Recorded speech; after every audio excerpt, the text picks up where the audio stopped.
എങ്ങനെ വീടിയെന്ന് അറിയില്ല എന്ന അത്ഭുതപ്പെടുത്തുന്ന രീതിയിൽ അത് നിങ്ങൾക്ക് വീട്ടിയെടുക്കാൻ പറ്റും. അല്ലാഹു സുബ്ഹാനഹു വ തആല നമ്മുടെ കടങ്ങളൊക്കെ വീട്ടി തരട്ടെ. ആമീൻ യാ റബ്ബൽ ആലമീൻ. ഈ ഒരു ദിക്ർ നിങ്ങൾ ചൊല്ലേണ്ടത് വെള്ളിയാഴ്ച രാവിലെയും അതുപോലെ വൈകിട്ടുമാണ്. മഹാനായ നബി സല്ലല്ലാഹു അലൈഹി വസല്ലമ തങ്ങൾ മഹാനായ മുആദ് ബിൻ ജബൽ റളിയല്ലാഹു അൻഹുവിനെ പഠിപ്പിച്ചു കൊടുത്ത ഒരു ദുആയാണ്. മഹാനവറുകൾ തന്നെ പറയുന്നുണ്ട്, ഇത് ചൊല്ലിയത് കാരണം എന്റെ കടം എങ്ങനെ വീടി എന്ന് പോലും എനിക്കറിയില്ല. അത്രയും പവിത്രതയുള്ള ഒരു ദുആയാണ്. ഏതാണ് ദുആ? അല്ലാഹുമ്മ ഇന്നി അഊദു ബിക മിനൽ ഹമ്മി വൽ ഹസൻ വഅഊദു ബിക മിനൽ അജ്സി വൽ കസൽ വഅഊദു ബിക മിനൽ ബുഖലി വൽ ജുബൻ വഅഊദു ബിക മിൻ ഗലബത്തിദ് ദൈനി വഖഹരി റിജാൽ.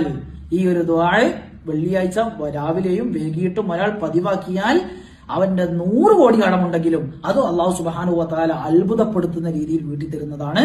കടങ്ങളില്ലാത്ത ആരുമില്ല. എന്റെ മുത്തു മുഅ്മിനീങ്ങളെ, ശ്രമിക്കുക. അല്ലാഹു സുബ്ഹാനഹു വ തആല തൗഫീഖ് നൽകട്ടെ. ആമീൻ യാ റബ്ബൽ ആലമീൻ.